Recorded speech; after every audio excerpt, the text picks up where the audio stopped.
Hello everyone, আমি সৃঞ্জয় চলে এলাম আর একটা নতুন ভিডিও নিয়ে। এবং এই ভিডিওটাতে বন্ধুরা এক্ষুনি একটা এমন বিষয় নিয়ে কথা বলতে চলেছি, যেটা অলরেডি মনে হয় থাম্বনেল দেখে ফেলেছো বা হেডলাইন দেখেই ইন্টারেস্ট নিয়ে ঢুকেছো ভিডিওটা দেখতে।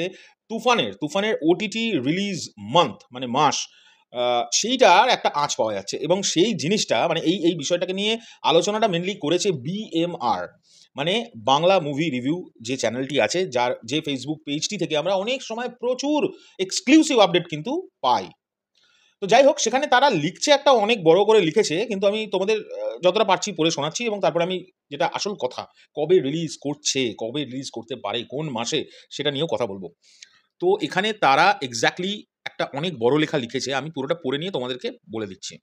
ব্যাপারটা হচ্ছে, এই তুফান সিনেমাটা অগাস্ট মাসের শেষ দিকে, মানে এখন ওটিটিতে চলে আসার কথা ছিল, এবং সেটা কিন্তু চরকিতে।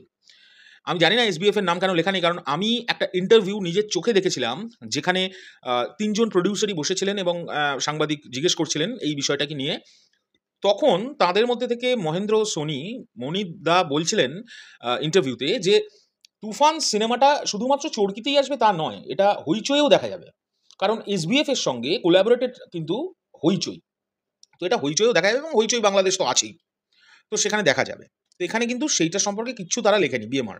শুধু চরকির কথাই লিখেছে, যেটা বলছে যে অগাস্ট মাসের শেষ দিকে কিন্তু রিলিজ হওয়ার কথা ছিল আ চরকিতে তুফান। কিন্তু হলো না। কেন? আমরা সকলেই কিন্তু একটু ভাবলে বুঝতে পেরে যাবো যে কেন হলো না। তার প্রধান কারণ হচ্ছে বাংলাদেশের আ সমসাময়িক পরিস্থিতি। একটা ভয়ঙ্করতম আন্দোলন গেল, বাংলাদেশ আবার পুনরায় স্বাধীন হলো সেই অর্থে, এবং পরবর্তীকালে দেখা গেল একটা ভয়ঙ্কর বন্যা। এছাড়াও মালয়েশিয়াতে তুফানের রিলিজ ডেট কিন্তু কনস্ট্যান্ট পিছনে থেকেছে।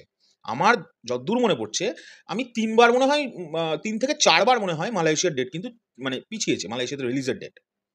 এমনকি শেষবার তো এরকম হলো যে রিলিজ হবে আগামীকাল, বলল যে না, আগামীকাল পারমিশন হয়নি। মানে আগামীকাল মানে হওয়ার ঠিক আগের দিন রাত্রিবেলা জানা গেল যে না, রিলিজ করছে না। তো এরকম মোমেন্টে তাদেরও কিছু করার নেই। তারা কিন্তু ওটিটি রিলিজটাকে পোস্টপন করতে, ওটাকে পিছোতে থাকতে উম আর রিলিজ করতে পারল না অগাস্ট মাসের শেষ দিকে। এছাড়া মানে চরকিতে তারা মানে বিএমআর লিখছে যে আরো ২-১ টা প্রজেক্ট নিয়ে কিন্তু কথাবার্তা আ চলেছে। সেগুলোও হয়নি রিলিজ। কিন্তু বলছে এইবার তো মালয়েশিয়াতে রিলিজ করে গেছে, এবং সেখানে প্রচণ্ড সাকসেসফুলি চলছে তুফান, আমরা সকলেই জানি। এখন বিষয় হচ্ছে, যদি সব ঠিকঠাক থাকে এবং এখন বাংলাদেশের পরিস্থিতি অনেকটা সাবলীল, অনেকটা, সেটা লিখছে কিন্তু বিএমআর। তো সেই পুরো জিনিসটা মাথায় রেখে যদি ঠিকঠাকভাবে সবকিছু এগোই, তাহলে তুফান আসতে চলেছে অক্টোবর মাসের শুরুর দিকে। একদম এক্সাক্টলি এটাই লিখেছে। তারপর মাসের শেষ দিকে কিংবা অক্টোবর মাসের শুরুর দিকে ওটিটিতে আসতে চলেছে তুফান। মানে সেপ্টেম্বরের শেষ দিকটা আর নয় অক্টোবরের শুরুর দিকটা। এখন কোন ডেটে আসবে এটা কিন্তু খুব ইম্পোর্টেন্ট।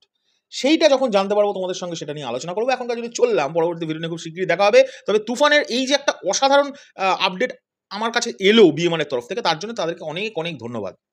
এবং তাদের জন্যই কিন্তু ভিডিওটা তৈরি করতে পারলাম। এখনকার জন্য টাটা। যদি কোনো ভুল ত্রুটি করে ফেলি নিজ গুণে মাফ করে নিও। আর ভিডিওটা ভালো লাগলে যা করতে হয় সেগুলো করে নিও, একটু ফলোও করে দাও। এখনকার জন্য চললাম, বাই।